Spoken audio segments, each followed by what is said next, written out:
بسم اللہ الرحمن الرحیم۔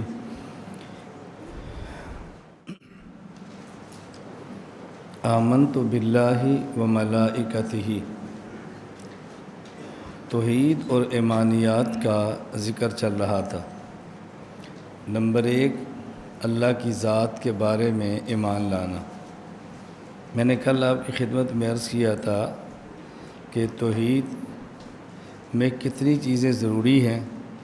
اس میں ایک قول ابن بطہ کا پیش کیا، ایک ابن تیمیہ کا پیش کیا، ایک حضرت شاہ ولی اللہ کا پیش کیا، اور ایک بات میں عرض کیا کرتا ہوں القواعد فی العقائد کے اندر بھی ہے کہ توحید میں 3 باتوں کا سمجھنا ضروری ہے، جو کل میں نے تفصیل سے بات عرض کرتی تھی۔ نمبر 1، توحید فی ذات، جسے ہم کہتے ہیں اللہ تعالیٰ کے بارے میں اتنی چیزیں معلوم ہونا ضروری ہے۔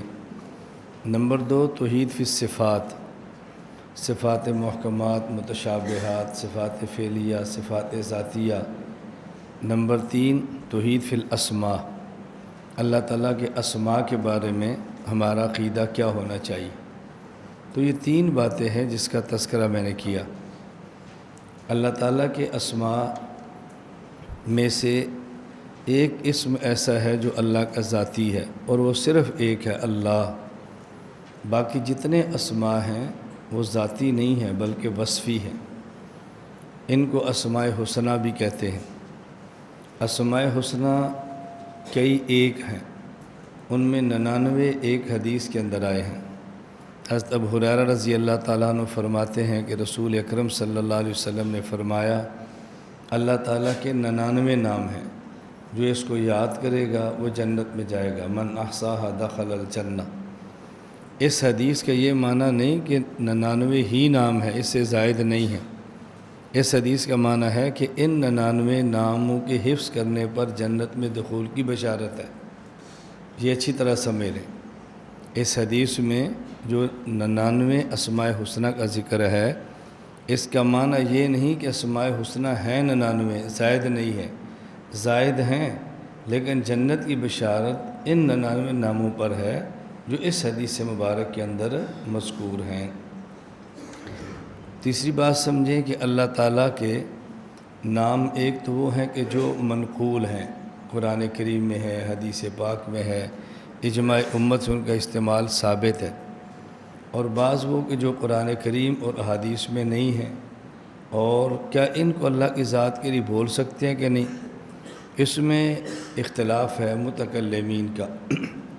بعض کی رائے تو یہ ہے کہ ان کا استعمال اللہ کے لیے جائز نہیں ہے، اور حضرت امام غزالی رحمہ اللہ وغیرہ کی رائے یہ ہے کہ بطور اسم اس کا استعمال جائز نہیں ہے، اور بطور وصف اس کا استعمال جائز ہے۔ مثلا اللہ قدیم یہ نہیں کہہ سکتے، چونکہ اللہ کے لیے قدیم کا اسم، اللہ کے لیے قدیم کا لفظ قرآن کریم اور احادیث میں استعمال نہیں ہوا، لہذا اللہ قدیم نہیں، یہ یا قدیم ہو یہ نہیں کہہ سکتے، اللہ قدیم اور کہہ سکتے ہیں، بطور وصف کے کہہ سکتے ہیں، اور بطور نام کے اس کا استعمال نہیں کر سکتے۔ عربی کے علاوہ باقی زبانوں میں بعض اسماء ایسے ہیں جو اللہ کی ذات کے لیے مختص ہیں، لہٰذا ان کا اللہ کی ذات کے لیے استعمال کرنا جائز ہے۔ جیسے لفظ خدا بغیر کسی نسبت کے یہ اللہ ہی کے ساتھ خاص ہے، نسبت کے ساتھ خدا بھی اللہ کے ساتھ خاص نہیں ہے، رب بھی اللہ کے ساتھ خاص نہیں ہے۔ کبھی الحمدللہ رب العالمین، دیکھیں یہاں اللہ کو رب العالمین کہا ہے۔ اور حضرت یوسف جب جیل میں ہیں، ایک آدمی خواب کی تعبیر پوچھتا ہے، تعبیر دیتے ہیں، وہ رہا ہو کر جاتا ہے، تو آپ اس کو کہتے ہیں کہ میرا ذکر بھی اپنے رب کے پاس کرنا۔ اب یہاں رب بادشاہ کو کہا جا رہا ہے، تو ایک ہے رب بغیر اضافت کے، وہ اللہ کے ساتھ خاص ہے، لیکن رب اضافت کے ساتھ اللہ کے غیر کے لیے بھی استعمال ہوا ہے، اللہ کے غیر کے لیے بھی استعمال ہوتا ہے۔ خدا اجمی لفظ بغیر اضافت کے اللہ کے ساتھ خاص ہے، خدا نے فرمایا، اور بسا اوقات اس لفظ خدا کی نسبت ہوتی ہے، تو جب اضافت آ جائے تو پھر اللہ کے ساتھ خاص نہیں ہوتا، رب المال جیسے ہم عربی میں کہتے ہیں، اس طرح لفظ خدا استعمال اجمی کے اندر بھی ہوتا ہے اور وہ اللہ کے ساتھ خاص نہیں ہوتا۔ ہاں البتہ کفار اگر کوئی لفظ اللہ کے لیے استعمال کرتے ہوں تو یہ دیکھنا چاہیے کہ اس کا استعمال اللہ ہی کے لیے ہے یا ان کا کسی اور معنی میں بھی استعمال ہوتا ہے۔ اگر وہ بھی کسی لفظ کو اللہ ہی کے لیے استعمال کریں تو اس کا استعمال اللہ کے لیے جائز ہے، اور جب تک معلوم نہ ہو کہ یہ لفظ کس کے لیے استعمال ہوتا ہے تب تک اس کو استعمال نہیں کرنا چاہیے۔ جیسے انگریزی میں گاڈ کہتے ہیں بڑی جی کے ساتھ، اور یہ اللہ ہی کے لیے استعمال ہوتا ہے، لہذا انگلش میں خدا تعالیٰ کی ذات کو گاڈ کہنا یہ شرعاً ناجائز نہیں۔ خیر، میں کہہ رہا تھا کہ توحید کے بارے میں تقسیم کی ہے۔ ابن بطہ نے توحید کی الگ قسمیں بیان کی ہیں، ابن تیمیہ نے 3 الگ تقسیم کی ہے، شاہ ولی اللہ رحمہ اللہ نے 4 قسمیں الگ بیان کی ہیں، اور میں نے آپ کے سامنے 3 قسمیں رکھی ہیں: توحید فی ذات، توحید فی الصفات اور توحید فی الاسماء۔ یہ ایسی کوئی چیز نہیں ہے کہ جو قابل اشکال ہو، جو بندہ اپنے ماحول میں جس چیز کو مناسب سمجھتا ہے اس کی تعبیر اختیار کر لیتا ہے۔ اللہ ہمیں یہ بات سمجھنے کی توفیق عطا فرمائے۔ آمنت باللہ و ملائکتہ، اسی طرح ہم اللہ تعالیٰ کے فرشتوں اور ملائکہ کو بھی مانتے ہیں۔ ملائکہ کی تعریف کیا ہے؟ انہا اجسام لطیفۃ نورانیۃ قادرۃ علی التشکل بالاشکال۔ انہا اجسام لطیفۃ نورانیۃ قادرۃ علی التشکل باشکال۔ یہ فرشتے نور سے پیدا کی جانے والی ایک ایسی لطیف مخلوق ہے کہ جو مختلف شکلیں اختیار کرنے پر قدرت رکھتے ہیں۔ ملائکہ کے بارے میں 3-4 باتیں آپ ذہن نشین فرما لیں۔ پہلی بات یہ کہ ملائکہ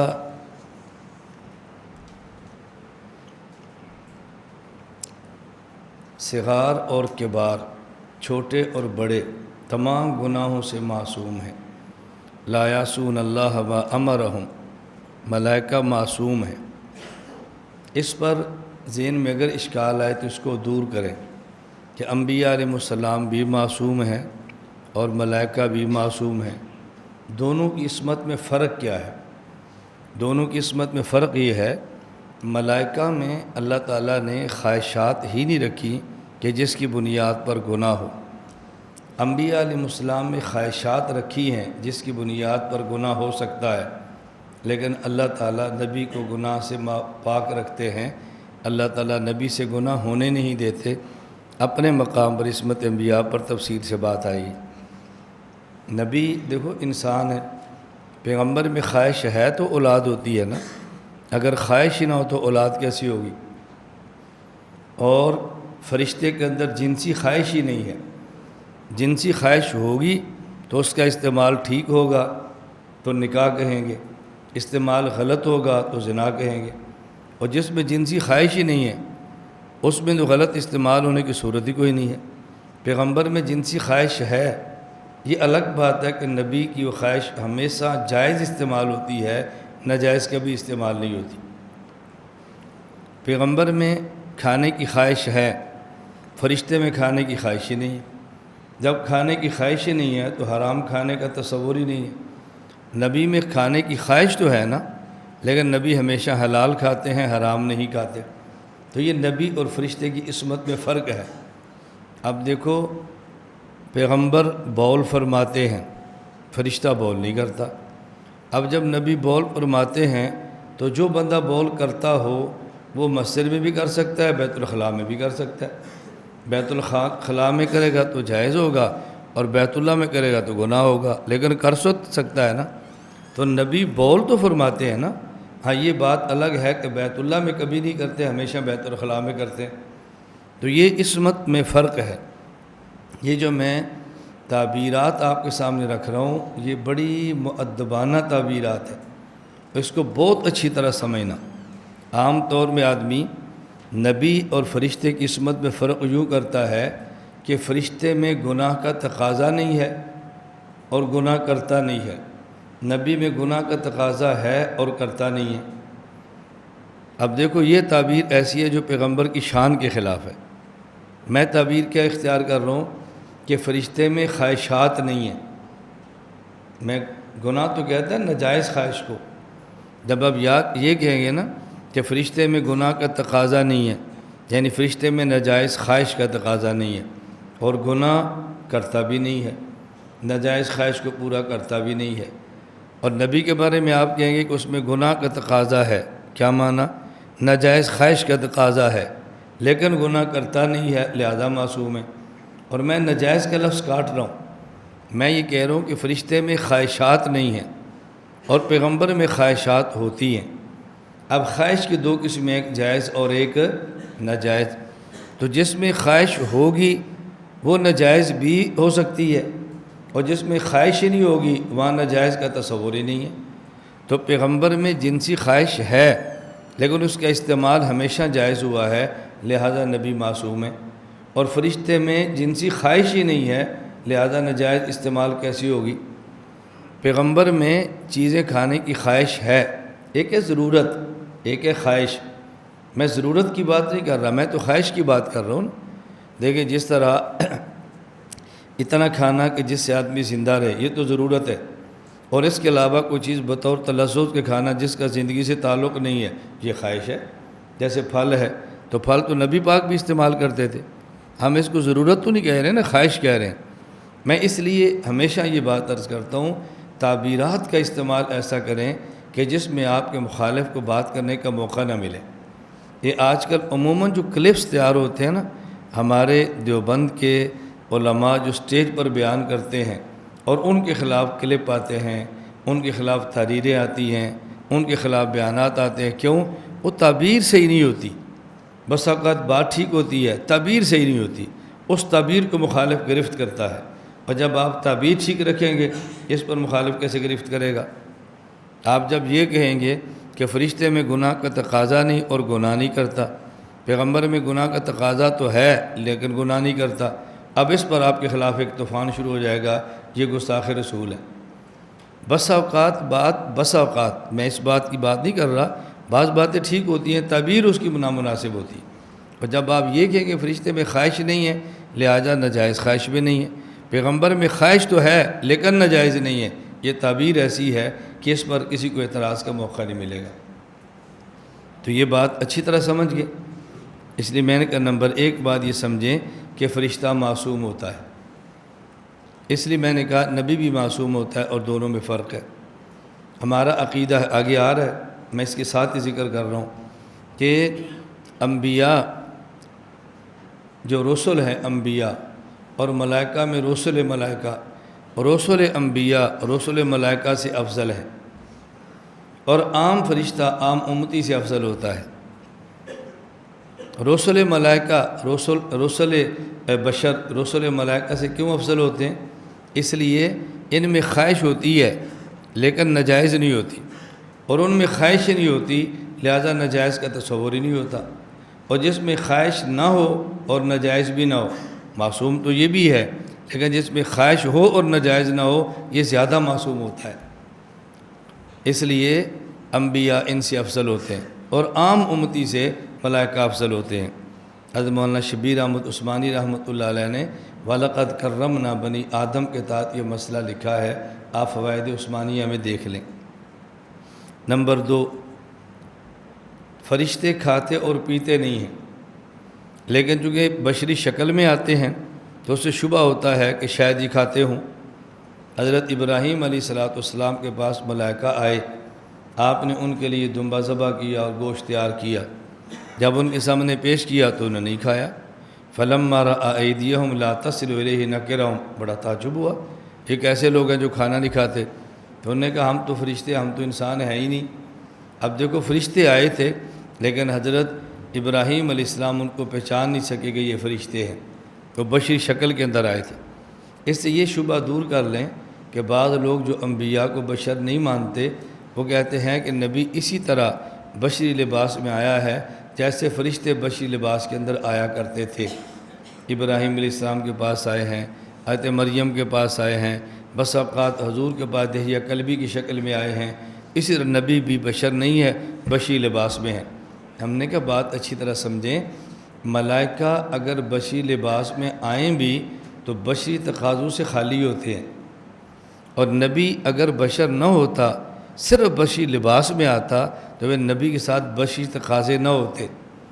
بشری تقاضے نبی کے ساتھ ہونا اس بات کی علامت ہے کہ بشری لباس میں نہیں ہے، حقیقت بشریہ کے ساتھ ہے، اور ملائکہ کا آنا اور بشری تقاضوں سے پاک ہونا اس بات کی علامت ہے کہ حقیقت بشریہ سے خالی ہیں، ہاں البتہ بشری لباس کے اندر آئے ہیں۔ میں جلالین درجہ سادسہ میں جامعہ اسلامیہ امدادیہ فیصل آباد پڑھتا تھا، تو عشاء کے بعد ہمارا تکرار تھا چھت کے اوپر، تو قریب مسجد تھی ایک، وہاں ایک مناظر کا اعلان ہوا بیان کا، تو طلباء نے کہا چلیں۔ میں نے کہا یار نہ جائیں تو اچھا ہے، مدرسے کا قانون نہیں ہے، ضابطہ نہیں ہے، ضابطہ توڑ کے جانا پڑے گا، واپس پھر پیشی لگ جائے گی تو مسئلہ بنے گا۔ انہوں نے کہا نہیں چلیں۔ میں نے کہا چلو چلتے ہیں، پھر خالی واپس نہیں آنا، جب جائیں تو کچھ کر کے آئیں۔ انہوں نے کہا کیا کریں؟ میں نے کہا بھی جس کا اعلان ہے وہ ہے مناظر، ہم ہیں درجہ سادسہ کے طلباء، گفتگو تو میں کروں گا لیکن چانس ہے کہ میں پھنس جاؤں، تو اگر تو میں نہ پھنسوں وہ پھنس جائے تو بہت اچھی بات ہے، اگر میں پھنس جاؤں تو پھر آپ نکالنے کا باعزت راستہ تلاش کرو۔ جب آپ سمجھو نا بھی یہ پھنس رہا ہے تو آپ کہنا جی استاد جی دیر ہو رہی ہے چلتے ہیں۔ میں نے کہا نہیں جانا، بات کر کے جائیں گے۔ آپ نے کہنا جی دیر ہو رہی ہے چلیں، میں نے کہا نہیں جانا، بات کر کے جائیں گے، بس یوں مجھے پھر وہاں سے نکال لینا۔ یہ ہم نے پہلے مشورہ کر لیا۔ خیر ہم کہ ان کا بیان ختم ہوا، بیان نور بشر پہ چل رہا تھا، بیان ختم ہوا تو ہم محراب میں چلے گئے۔ میں نے ان سے کہا جی ہم نے ایک سوال کرنا ہے۔ میں نے کہتے کریں۔ میں نے کہا رسول اللہ صلی اللہ علیہ وسلم کی ذات بشر ہے اور آپ کی صفت نور ہے، یا آپ کی ذات نور ہے اور لباد بشریت ہے؟ عقیدہ کیا ہے؟ انہوں نے کہا جی ہمارا عقیدہ ہے کہ ذات ہی آپ کی نور ہے، لباد بشریت ہے۔ میں نے کہا ٹھیک ہے۔ دوسرا یہ بتائیں کہ ہم جو عقیدے پر دلیل پیش کرتے ہیں وہ دلیل کون سی ہوتی ہے؟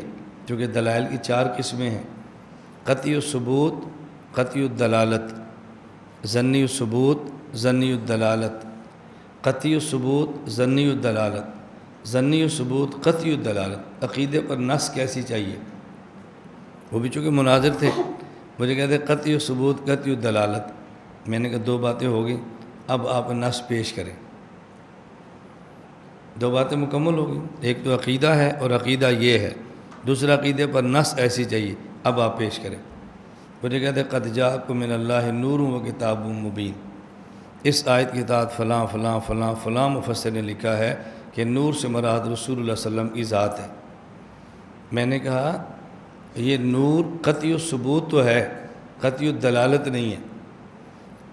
لفظ نور کا ثبوت تو قطعی ہے، لیکن نور کا معنی صرف حضور کی ذات ہے یہ نہیں ہے۔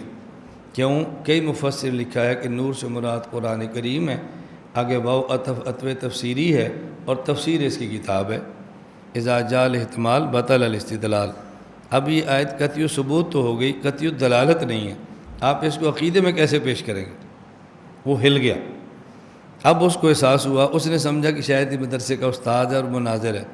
مجھے فوراً کہتا ہے حکیم الامت مولانا اشرف علی تھانوی نے نشر الطیب میں لکھا ہے اول ما خلق اللہ نوری، آپ نشر الطیب دیکھو۔ میں نے کہا مولانا آپ نے نشر الطیب دیکھی ہے لیکن میرا خیال ہے آپ نے اس کا حاشیہ نہیں دیکھا۔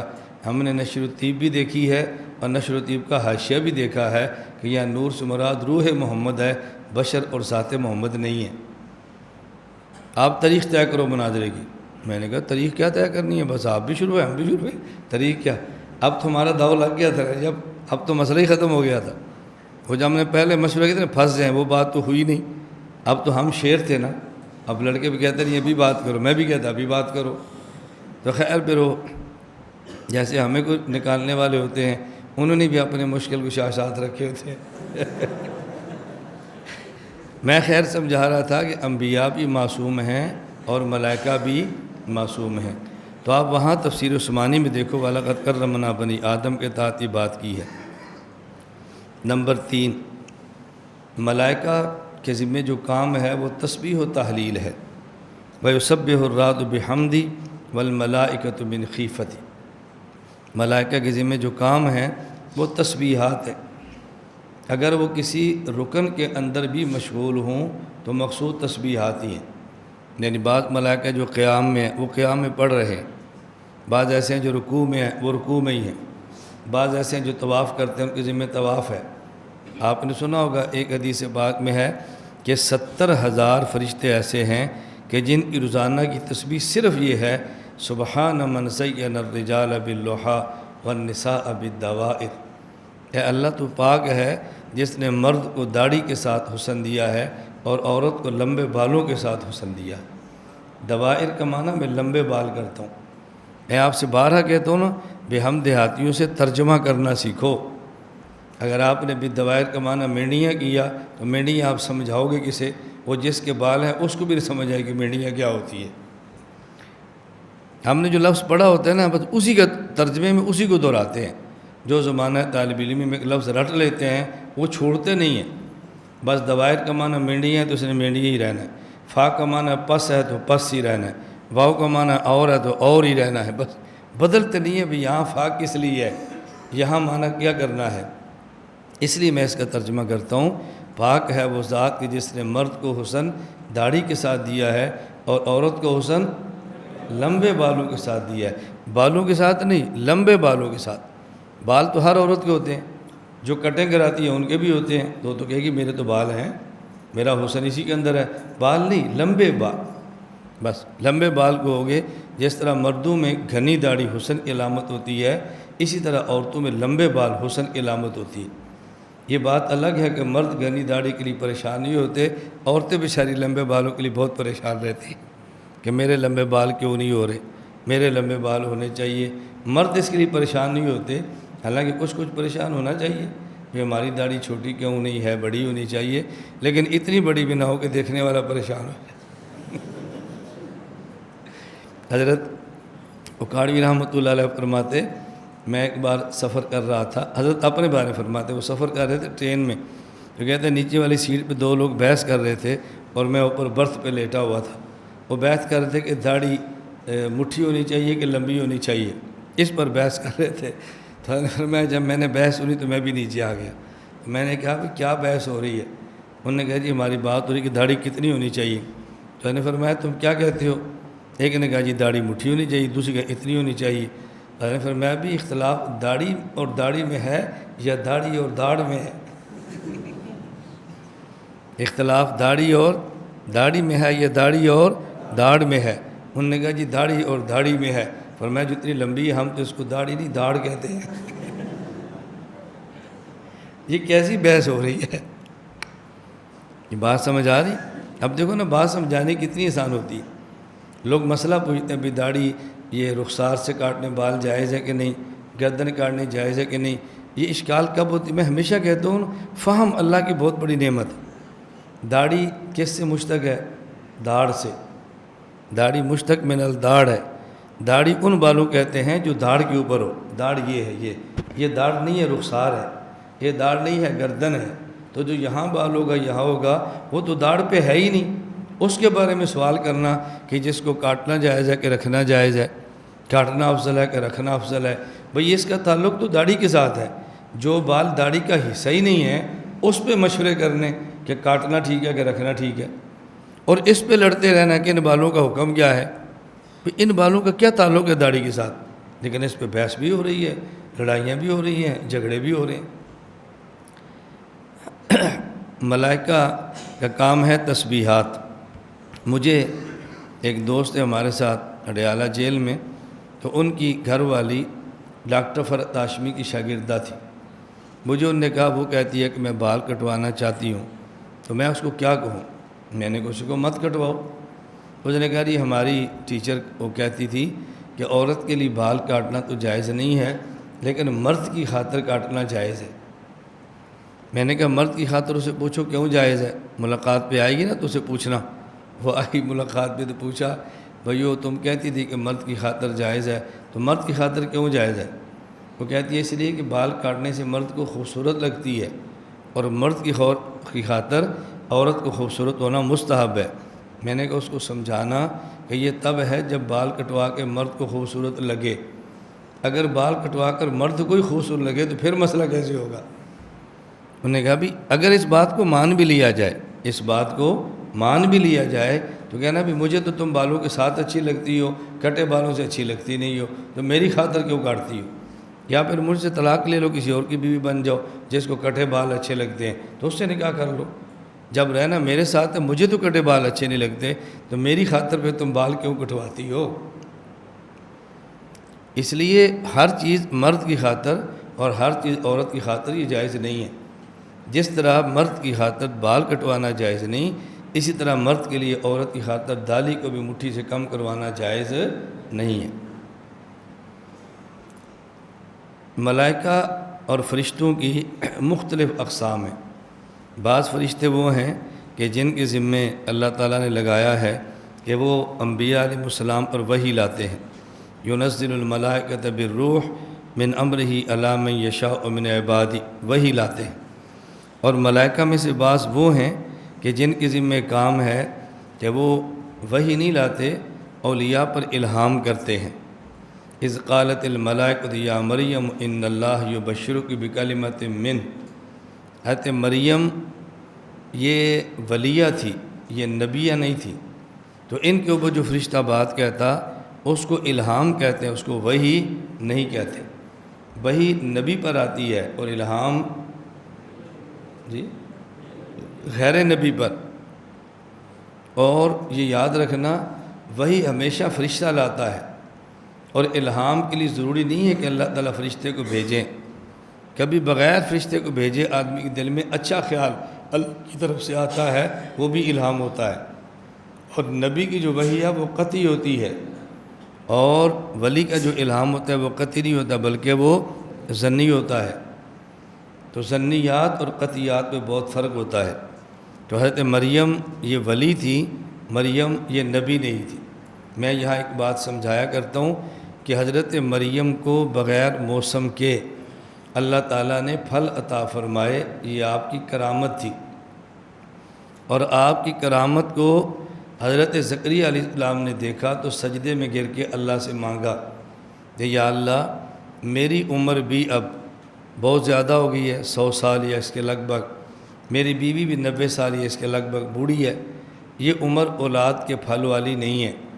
آپ مریم کو بغیر موسم کے دیتے ہیں تو مجھے بھی بغیر موسم کی اولاد والا پھل اور میوہ دے دو۔ اور حضرت مریم کو عیسائیوں نے بھی دیکھا، انہیں حضرت مریم نے عیسائیوں نے مریم علیہ السلام کو دیکھا ہے جب بغیر موسم کے پھل مل رہے ہیں تو انہوں نے مریم سے مانگنا شروع کر دیا کہ بغیر موسم کے پھل تم کھاتی ہو ہمیں بھی دو، بغیر موسم کے پھل خود کھا سکتی ہو تو ہمیں بھی دو، پھل نہیں ہماری ضرورتیں پوری کرو۔ مریم علیہ السلام یہ ولیہ ہیں۔ ولی کی کرامت کو زکریا علیہ السلام نے دیکھا تو ولی سے نہیں ولی کے خدا سے مانگا، اور ولی کی کرامت کو عیسائیوں نے دیکھا تو خود ولی سے مانگا۔ ولی کی کرامت کو دیکھ کر ولی سے مانگنا یہ عیسائیت ہے، اور ولی کی کرامت کو دیکھ کر ولی کے خدا سے مانگنا یہ اسلام ہے۔ تو ہم ولی کی کرامت مانتے ہیں، ولی سے نہیں مانگتے، ولی کی کرامت مان کر ولی کے خدا سے مانگتے ہیں۔ تو دو باتیں الگ ہیں، ایک ہے کہ ولی کی کرامت کو ماننا اور ایک ہے ولی سے مانگنا۔ ولی کی کرامت ماننا اور ہے اور ولی سے مانگنا اور ہے، دونوں میں فرق ہے۔ اسی طرح ملائکہ کی ایک قسم وہ ہے کہ جن کے ذمے ہے روح کو قبض کرنا۔ اذ قال ان الذین توفاہم الملائکۃ ظالمی انفسہم قالوا فیم کنتم، یہ جو ہمارے یہاں معروف ہے نا کہ روح کو قبض کرنے پہ مقرر ہے ملک الموت حضرت عزرائیل، جبکہ قرآن کریم کی آیات سے معلوم ہوتا ہے کہ ارواح کو قبض کرنے والے صرف ملک الموت نہیں بلکہ اور ملائکہ بھی ہیں۔ اس کا مطلب یہ ہے کہ روح قبض کرنے پر کئی ایک ملائکہ متعین ہیں، اور ان کے امیر صاحب ملک الموت ہیں، ان کے بڑے یہ ملک الموت ہے۔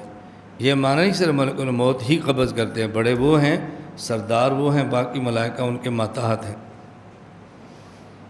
ملائکہ کی ایک قسم وہ ہے کہ جن کی ذمہ ہے لکھنا، ان رسلنا یکتبون ما تمکرون، ان علیکم لحافظین کرامن کاتبین، یہ وہ قسم ہے کہ جن کے ذمہ ہے اعمال کو لکھنا، دائیں کندھے پر بھی ہیں اور بائیں کندھے پر بھی ہیں۔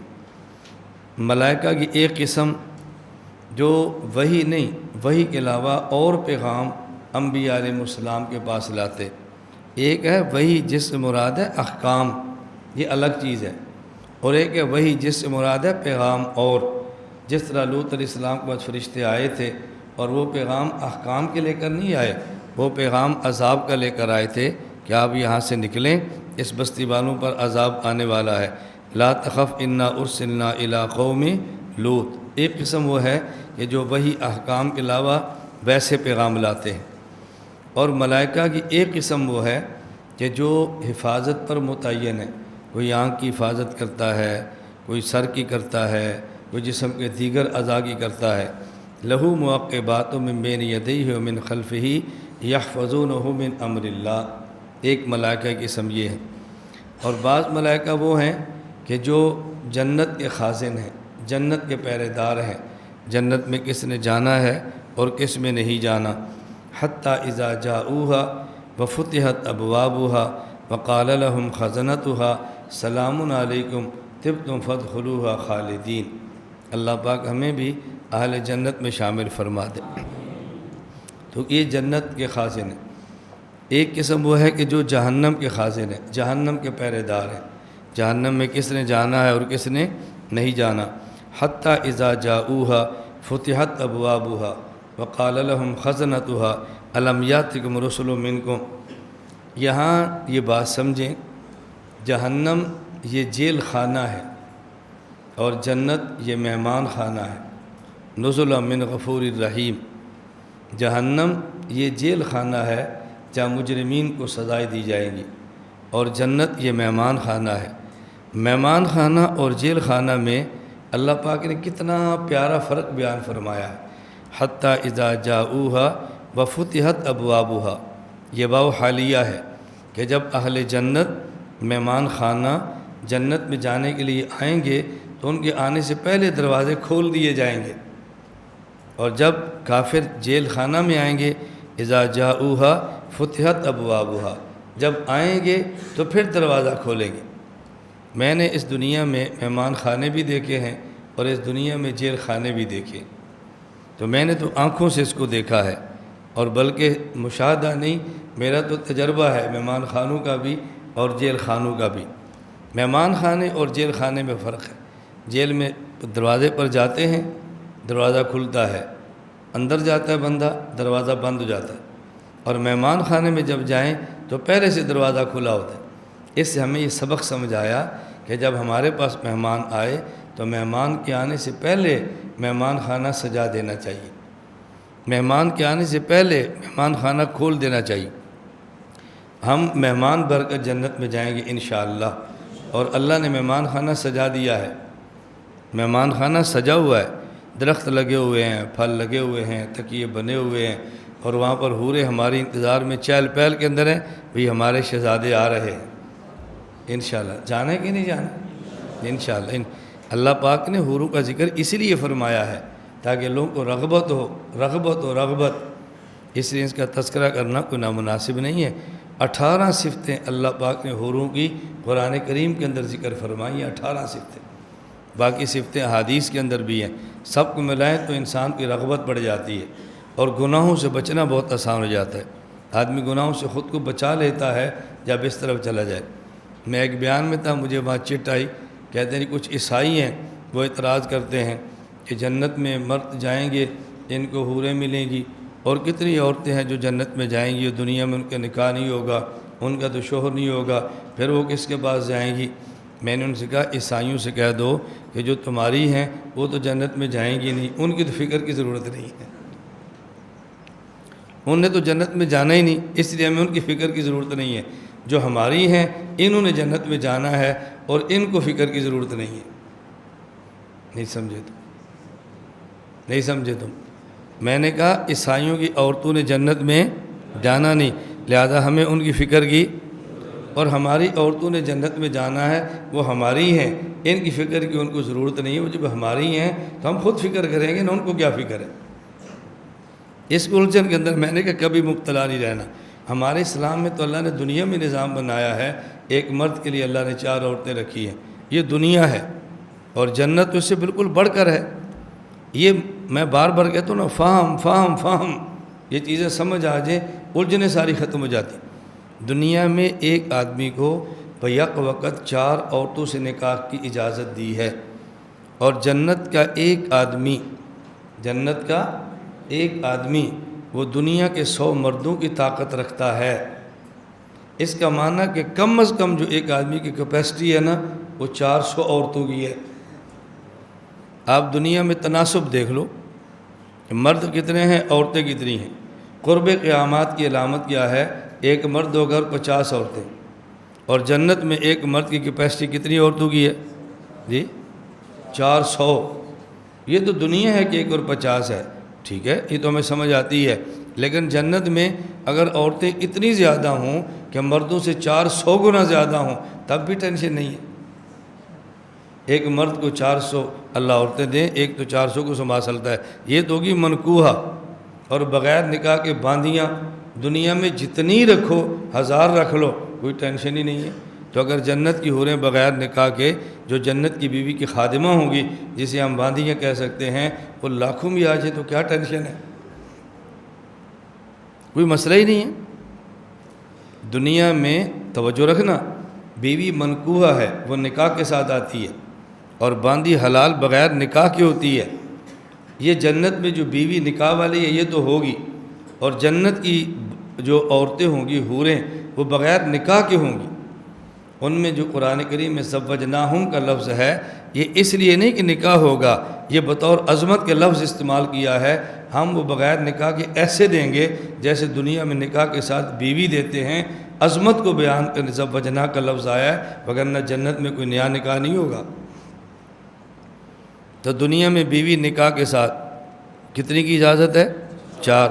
اور بیکار نکاح والی باندی کتنی کی اجازت ہے جی؟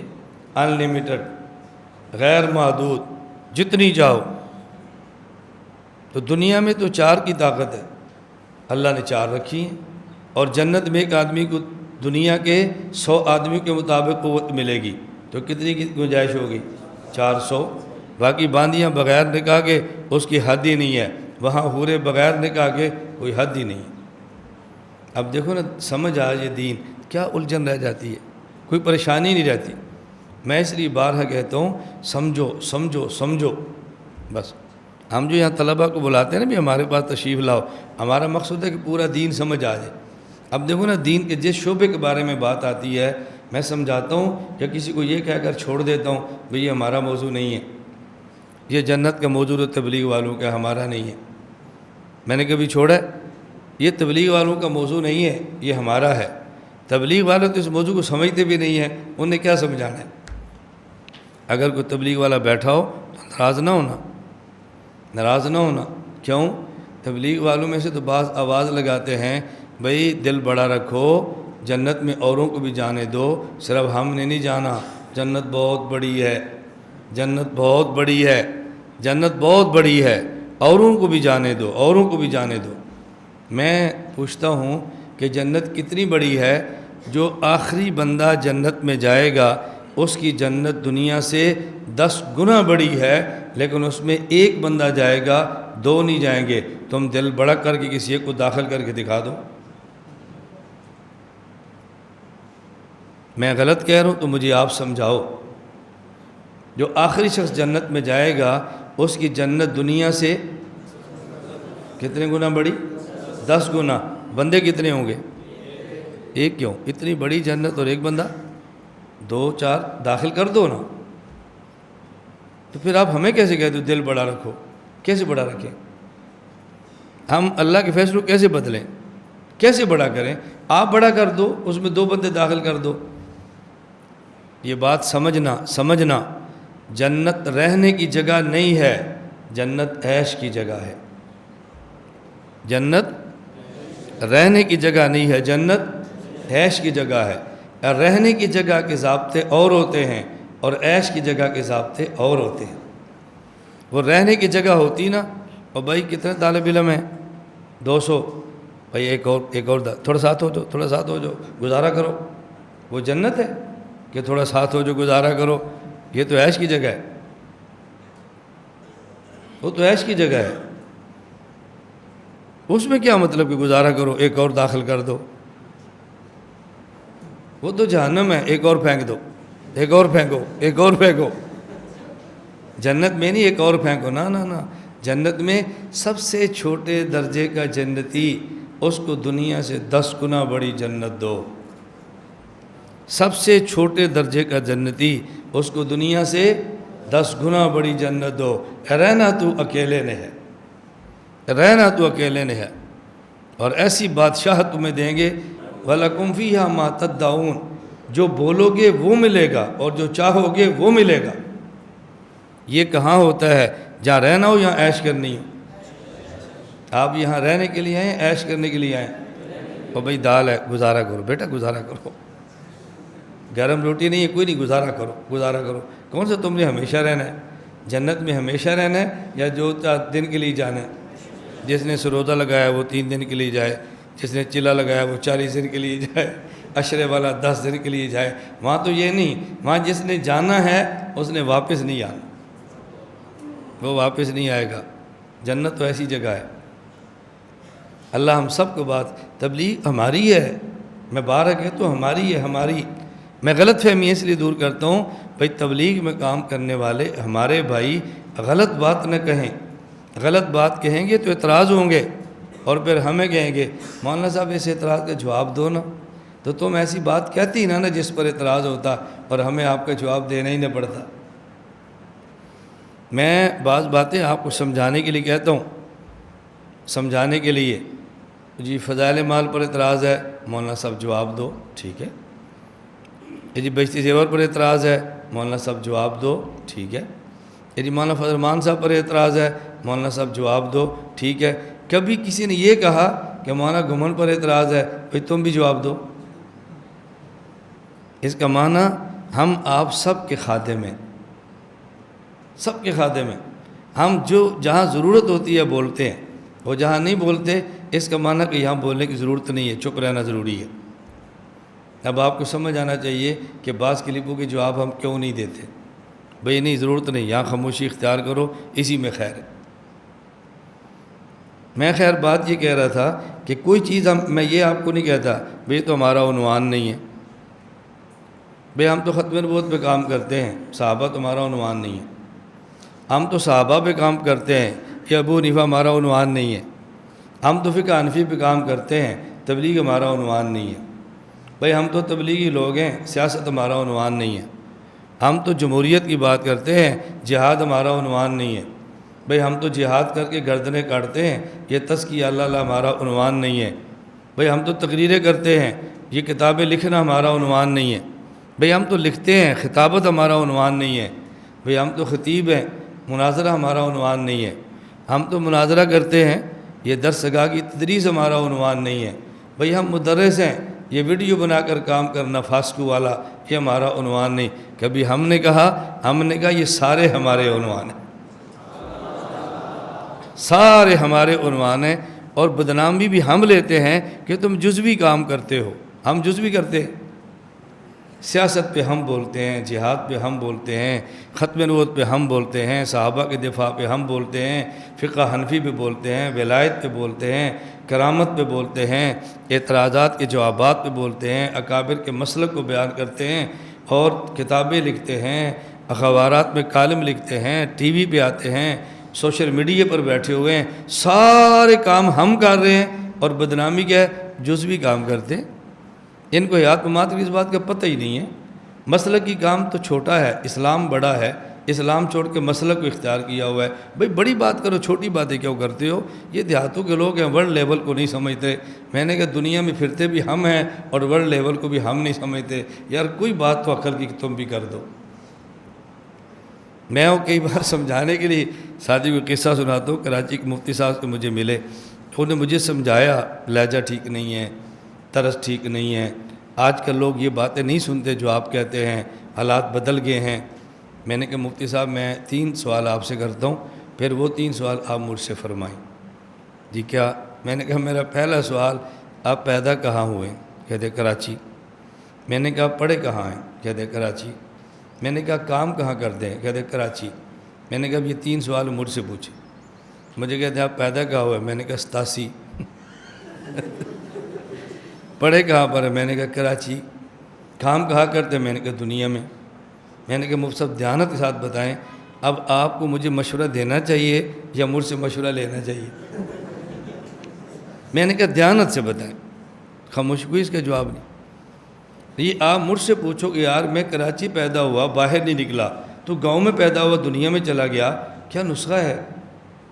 گر کیا ہے؟ کوئی ہمیں بھی بتا۔ آپ مجھے سمجھا رہے ہو کہ تو نے واپس کیسے جانا ہے، کراچی سے پھر واپس جانا۔ ابھی پچھلے دن ہمارا کراچی کا سفر تھا، ہمارے بہت اچھے دوست ہیں، ان کے بعد ہمارا کھانا تھا، تو مجھے فرمانے لگے کہ مولانا یہ جو ہے نا ٹف اور سخت بیان آج کل لوگ نہیں سنتے۔ میں نے کہا کیا سنتے ہیں؟ کہتے ہیں جی نرم نرم۔ میں نے کہا نام لو۔ ان نے ایک بہت بڑے بزرگ کا نام لیا، وہ کراچی کے، فلاں دیکھو ان کا کتنا مجمع ہے۔ میں نے کہا ان کے دن میں کتنے بیان ہوتے ہیں؟ کہا جی جمعے کا۔ میں نے کہا میں بھی سندھ کا دورہ کر کے آیا ہوں، دن میں 5 بیان کرتا تھا۔ پھر میں نے ویڈیو کھولی، میں نے کہا میرا مجمع دیکھو، تمہارے جمعے سے چھوٹا یا بڑا؟ کہا جی بڑا۔ میں نے کہا تمہارے حضرت جمعے کا 1 بیان کرتے ہیں اور میں دن میں 5 کر رہا ہوں، تو لوگ ان کو سنتے ہیں جن کا ہفتے میں 1 ہوتا ہے، اور مجھے نہیں سنتے جس کے دن میں 5 ہوتے ہیں۔ عجیب بات ہے، آپ کہتے لوگ سنتے نہیں ہیں۔ بھئی جو سنتے نہیں تو تصویریں کس کی آپ کو نظر آ رہی ہیں؟ میں نے کہا یہ بات مت کہو، تمہیں غلط پٹی پڑھائی ہے کہ لوگ سنتے نہیں، یہ بات مت کہو نہیں سنتے۔ حضرت عمر رضی اللہ تعالیٰ کا مزاج نرم تھا یا تھوڑا سخت نہیں، سخت تو غلط لفظ ہے جی، نرم تھا یا گرم تھا؟ گرم۔ سخت کا لفظ مناسب نہیں ہے۔ حضرت عمر کا مزاج سخت ہے، گرم تھا، تو ان کو کوئی نہیں سنتا تھا، ان کو کوئی نہیں مانتا تھا، ان کے پیچھے نماز کوئی نہیں پڑھتا تھا، ان کی زیارت کے لیے کوئی نہیں آتا تھا، لوگ ان کو دیکھنے پر ترستے نہیں تھے۔ بولو، ترستے تھے لوگ، عمر کو دیکھو وہ کون ہے، تو ان کا مزاج تو بہت گرم تھا۔ کس بندے نے تمہیں یہ پٹیاں پڑھائی ہیں یہ گرم نرم والی؟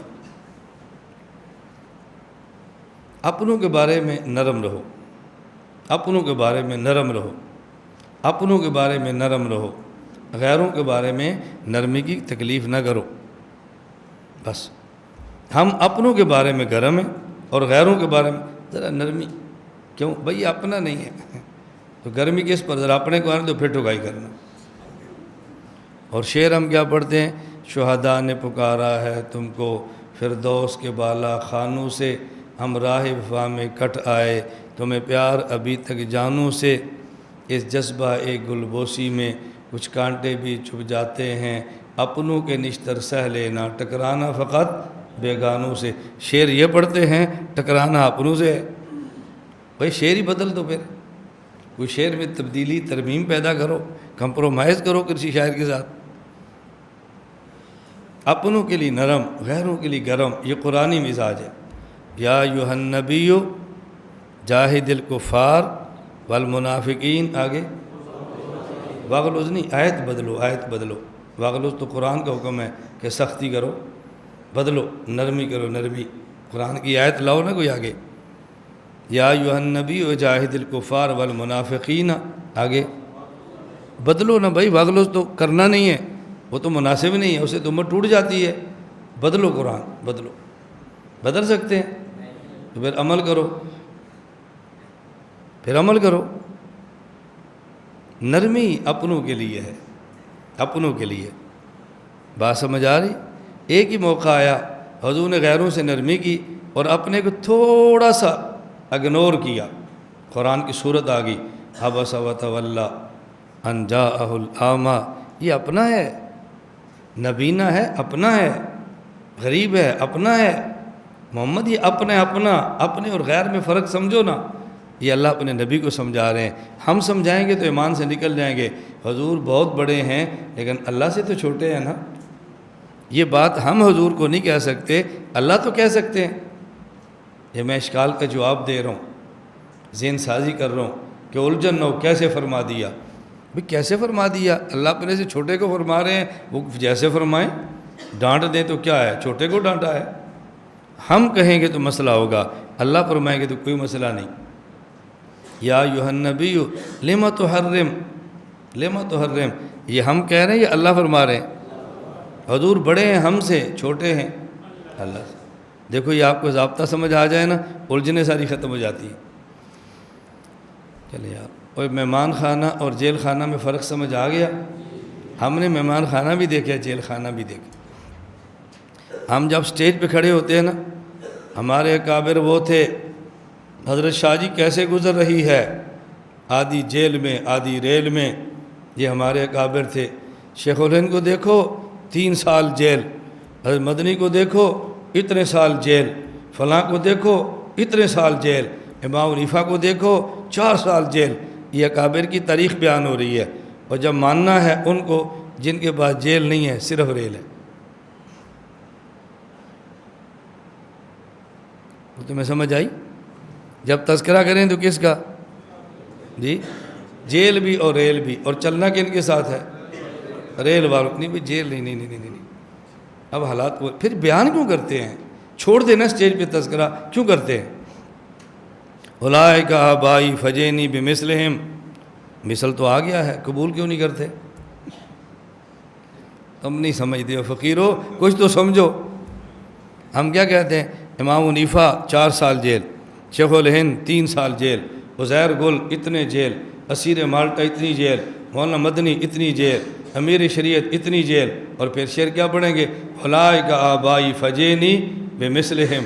میں ان سے کہتا ہوں بھی مثلہم تے آیا ہوا ہے، اور کون سا لانا ہے مثلہم آپ نے؟ نہیں، میں غلط کہہ رہا ہوں، میں تو آپ کے سامنے موجود ہوں۔ اولئک آبائی فجینی، میں نے کہا میں تو بیٹھا ہوں، میں تو جیل کاٹ کر تازہ آتا ہوں۔ ہاں بھئی اب بتاؤ کیا حکم ہے؟ نہیں مولانا صاحب یہ طرز مناسب نہیں ہے، اس سے پھر جیل بھی آتی ہے۔ تو میں نے کہا اولئک آبائی نہیں کیوں کہتے ہو؟ یہ جینی بمثل مانگ کیوں رہے تھے پھر آپ؟ اور کچھ آپ کو سمجھ آ رہی ہے؟ یا تو تذکرہ چھوڑ دو نا اکابر کا، چھوڑ دو، صرف ان کا تذکرہ کرو کہ جہاں جیل نہیں ہے۔ اور جب جیل والوں کا تذکرہ کرنا ہے تو بابا پھر جیل والوں کے ساتھ چلنا بھی سیکھو۔ اب دیکھو نا، کچھ پریشانی شروع ہو گئی نا، بولتے نہیں ہیں، بس یہ ہے اہل علم۔ آپ کو کہ مولانا صاحب ہم کیا سیکھنے کے لیے آئے اور تو نے کیا سکھانا شروع کر دیا، اسی وجہ تمہارے استاد جی وہاں بھیجتے نہیں ہیں۔ اسی وجہ تمہارے حضرت منع کرتے ہیں پیر صاحب، بھئی اس کے پاس نہ جایا کرو، جو بندہ ٹھیک نہیں ہے۔ ایک ہے مہمان خانہ اور ایک ہے، اللہ پاک نے ترتیب بتائی ہے۔ یہ میں اس لیے عرض کر رہا ہوں، جب آپ مہمان نواز بننا چاہیں تو پھر مہمان کے آنے سے پہلے مہمان خانہ صاف کر دیا کریں، آنے سے پہلے خوشبو لگا دیا کریں، آنے سے پہلے جھاڑو دے دیا کریں، آنے سے پہلے بستر لگا دیا کریں، آنے سے پہلے چائے کھانا تیار کر دیا کریں۔ مہمان آئے ہیں تو دروازہ کھلا ہو، وہ سیدھا کمرے میں جائے۔ اگر آپ نے مہمان کو ٹھنڈک پہنچانی ہے اور آپ کے کمرے میں اے سی ہے تو مہمان کے آنے سے پہلے اے سی لگا دیا کریں۔ ہمارے یہاں کمرے میں اے سی ہوتا ہے، مہمان کے آنے سے پہلے لگاتے ہیں، مہمان بانٹ جاتا ہے، پھر حضرت 2 منٹ ابھی ٹھنڈ ہو جائے گی، ابھی یہ جو ابھی آپ کہہ رہے ہیں تو 5 منٹ پہلے چلا دیتے نا، کیا فرق تھا؟ مہمان لاہور سے سرگودا آئے گا، بتا کر آئے گا میں 10 بجے آ رہا ہوں، جب پہنچ جائے گا مہمان خانہ کھولو، جلدی کرو، کھول گیا، اوے بستر پہ جاؤ، کرسی لاؤ، اے سی چلاؤ۔ اب آپ کیا پسند فرمائیں گے؟ جب اس نے فون کیا تھا میں آ رہا ہوں، آپ اسی وقت پوچھ لیتے یہ آپ نے 10 بجے پہنچنا ہے، تو آپ آتے کیا پسند فرمائیں گے؟ کھانا کھائیں گے، چائے پئیں گے، آپ کیا پسند فرمائیں گے؟ جب آتا ہے تو پھر کہتے یہ کیا پسند فرمائیں گے؟ کھانا کوئی مسئلہ نہیں، بس 20-25 منٹ لگ جائیں گے، چلو پھر چائے ہی پلا دو، ہم نے آگے جانا ہے، چلو بھی چائے لاؤ، جان چھوٹی۔ یہ مہمان خانہ ہے؟ میں کہتا ہوں مہمانی کے آداب سیکھو۔ اور آپ یقین فرماؤ، آپ طلبہ علماء ہیں، میں آپ کی خدمت میں عرض کرتا ہوں، اگر آپ اپنا کام بڑھانا چاہتے ہیں اپنا دسترخوان وسیع فرما دیں، کام بڑھ جائے گا۔ آپ اپنا کام بڑھانا چاہتے ہیں سخاوت مزاج میں لائیں، جتنا بڑا عالم ہو اتنا بڑا سخی ہونا چاہیے، جتنا بڑا عالم ہو اتنا اس کا دسترخوان وسیع ہونا چاہیے۔ جتنا بڑا عالم اتنا اس کا اچھا مہمان خانہ ہونا چاہیے، پھر لوگ آتے ہیں، دوڑ دوڑ کے آتے ہیں۔ کل کچھ میرے پاس علماء تشریف لائے تھے، تو انہوں نے ایک بہت بڑے عالم کا نام لیا کہ بہت صاحب علم ہے لیکن امت نے قدر نہیں کی۔ میں نے کہا امت نے قدر کی ہے، انہوں نے قدر کروائی نہیں ہے۔ ان کو پھر میری بات شروع میں اچھی نہیں لگی، تھوڑی دیر بعد سمجھ آ گئی میں کیا کہتا ہوں۔ میں کہتا ہوں قدر کروائی نہیں ہے، قدر کرواؤ، امت قدر کرتی ہے۔ امت کیوں قدر نہیں کرتی؟ یہ جملے کبھی آپ زبان سے نہ کہنا کہ لوگ قدر نہیں کرتے، بہت قدر کرتے ہیں، بہت قدر کرتے ہیں۔ لوگ طالب علم کی قدر نہ کرتے، اتنا اچھا مکان بنا کر نہ دیتے۔ لوگ آپ کی قدر نہ کرتے، یہ نیچے دریاں بچھا کر نہ دیتے۔ یہ لوگ قدر نہ کرتے، ہمارے یہاں معروف ہے کہ سرگودے کا پانی اچھا نہیں ہے، اتنی دور بور کرا کے دیا ہے تاکہ طلبہ کو پانی اچھا ملے۔ پھر ایک آدمی نے پیسے دے کے وہ کیا کہتے ہیں فلٹر لگوا کے دیا ہے تاکہ پانی ان کو دے۔ آپ یقین کریں کہ ہم نے انجینئر بلا کے چیک کرائے، یہ جو پانی یہاں میٹھا ملتا ہے یہ کوالٹی میں نیسلے سے اچھا ہے، چیک کرایا۔ یہ کیوں ہے؟ بھی لوگ پڑھتے ہیں تو قدر نہ کرتے، اتنا اچھا پانی آپ کو کیوں دیتے؟ قدر کرتے ہیں تو دیتے ہیں۔ یہ مت کبھی اپنی زبان سے کہنا، نہ قدری نہ کرنا۔ اللہ ہم سب کو بات سمجھنے کی توفیق دے۔ وہ کچھ سمجھ آ گئی؟ مہمان خانہ جیل خانہ میں فرق؟ میں نے آپ سے پہلے دن مشورہ کیا تھا، آپ کو ہو تو میں ترجمہ کرتا جاؤں اور آپ کو ہو تو دائیں بائیں بھی آپ کو گھماتا جاؤں۔ جی ہاں، مولانا ابو بکر غازی پوری صاحب رحمۃ اللہ علیہ فوت ہو گئے، پاکستان تشریف لائے، میں نے دورہ کرایا، واپس گئے، زمزم پہ 3 قسطیں لکھی، اس میں ایک لکھی گھومن کی وجہ تسمیہ، یہ عنوان قائم کیا، اور اس میں لکھا کہ مولانا اتنا گھومتے ہیں علماء نے نام گھومن رکھ دیے۔ میں نے فون کیا، میں نے کہا حضرت میری قوم گھومن ہے۔ انہوں نے کہا میں نے سمجھا کہ علماء نے نام گھومن رکھ دیے۔ لاہور سے ایک مجھے خاتون کا فون آیا، بچی تھی، ان کا فون آیا، حضرت میں آپ کے بیانات بہت سنتی ہوں اور آپ کو بہت دیکھتی ہوں، بس میرا آپ کو مشورہ ہے آپ اپنے نام کے ساتھ گھومن نہ لکھا کریں۔ میں نے کہا میں تو نہیں لکھتا، اب تو گھومن نہ کہو تو شناخت ہی نہیں ہوتی، ایسے ہر بندے کی زبان پہ چل پڑا ہے، مجبوری بن گئی ہے۔ کہتی بہرحال میرا خیال یہ تھا کہ آپ نہ لکھیں۔ میں نے کہا آپ کا خیال کیوں ہے؟ اس نے کہا بس میں آپ کے سفر دیکھتی ہوں تو سچی بات ہے مجھے ترس آتا ہے اور نام کے بندے پر اثر ہوتا ہے، تو میں سمجھتی ہوں شاید گھومن لکھتے ہیں، اس وجہ سے نا اللہ نے وہ ترتیب آپ کی بنا دی ہے۔ آپ یہ لفظ ختم کریں تاکہ آپ گھومنا کم کریں اور بیٹھ کر دین کا کام کریں۔ مجھے اس پر یہ تھا کہ چلو بچی ہے، اس کو جو بھی سمجھ ہے، لیکن مخلص تو ہے نا، وہ مخلص ہے، اس کو فکر ہے، جو بندہ مشورہ دے سکتا ہے اپنی سوچ کے مطابق دیتا ہے۔ فرشتے بعض ملائکہ وہ ہیں کہ اللہ تعالیٰ نے ان کے ذمہ لگایا ہے اپنا عرش اٹھائیں، الذین یحملون العرش ومن حولہ، عرش کے جو ارد گرد ہے عرش کو اٹھاتے ہیں۔ اور بعض ملائکہ جو حدیث پاک میں ہے قبر کے اندر سوال اور جواب کریں گے اور پھر حساب ہوگا، جس کا نام ہے منکر اور نکیر، یہ فرشتے وہاں پر قبر کے اندر ہیں۔ تو بارہ میں نے عرض کر رہا تھا کہ مختلف ملائکہ ایسے ہیں کہ ان کے ذمہ اللہ تعالیٰ نے مختلف کام لگائے ہیں۔ ملائکہ کی تعداد تو معلوم نہیں ہے، ہاں البتہ ان ملائکہ میں سے افضل الملائکہ ہیں وہ 4 ہیں، اور ان میں سب سے افضل حضرت جبرائیل ہیں جو تمام ملائکہ کے سردار ہیں، جس طرح نبیوں میں سب سے افضل حضرت محمد صلی اللہ علیہ وسلم ہیں، ملائکہ میں سب سے افضل جبریل امین ہیں۔ وملائکتہ، آگے یہاں جو لکھا ہے نا میں اس کے مطابق چل رہا ہوں، ادھر کی ہاں جی، آمنت باللہ وملائکتہ وکتبہ، کتب، اللہ تعالیٰ نے آسمان سے مختلف نبیوں پر مختلف اوقات میں مختلف کتابیں اتاری ہیں۔ بعض پیغمبروں پر کتابیں اتاری ہیں اور بعض پیغمبروں پر ایسے ہیں جو چھوٹی چھوٹی کتابیں ہیں جن کو ہم صحیفے کہتے ہیں، مختلف انبیاء پر نازل فرمائیں۔ 4 کتابیں تو بالکل معروف ہیں جو اللہ تعالیٰ نے اتاری ہیں، ان میں سے تورات حضرت موسیٰ علیہ السلام پر، انجیل حضرت عیسیٰ علیہ السلام پر، زبور حضرت داؤد علیہ السلام پر، اور سب سے آخر میں قرآن کریم حضرت محمد مصطفیٰ صلی اللہ علیہ وسلم پر۔ اس کے علاوہ اللہ رب العزت نے مختلف اوقات میں مختلف انبیاء پر مختلف صحیفے نازل فرمائے ہیں۔ اور سب سے زیادہ صحیفے حضرت شیس علیہ السلام پر ہیں جن کی تعداد 100 بنتی ہے۔ باقی صحیفے حضرت ابراہیم علیہ السلام پر اور دیگر انبیاء پر بھی ہیں جن کا تذکرہ قرآن کریم کے اندر موجود ہے۔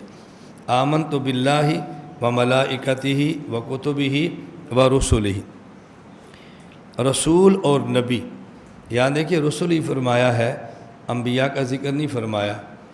بسا اوقات نبی کا لفظ رسول پر اور رسول کا لفظ نبی پر بول دیا جاتا ہے، اگرچہ ان میں کچھ فرق بھی ہے۔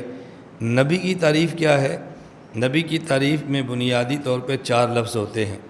نمبر 1 انسان ہو، نمبر 2 مبعوث من اللہ ہو، نمبر 3 معصوم من الخطا ہو، نمبر 4 مفروض الاتباع ہو۔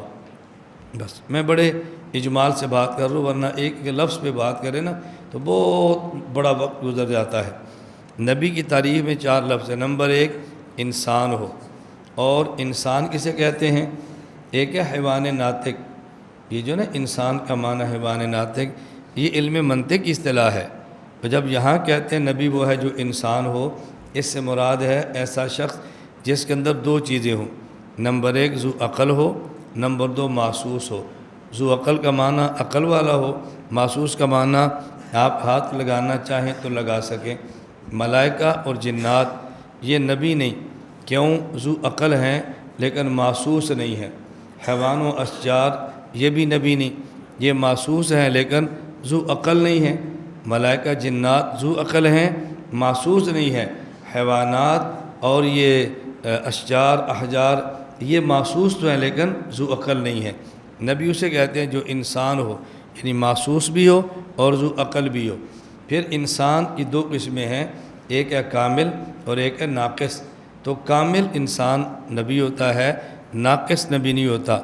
کامل سے مراد ہے مرد اور ناقص سے مراد ہے عورت۔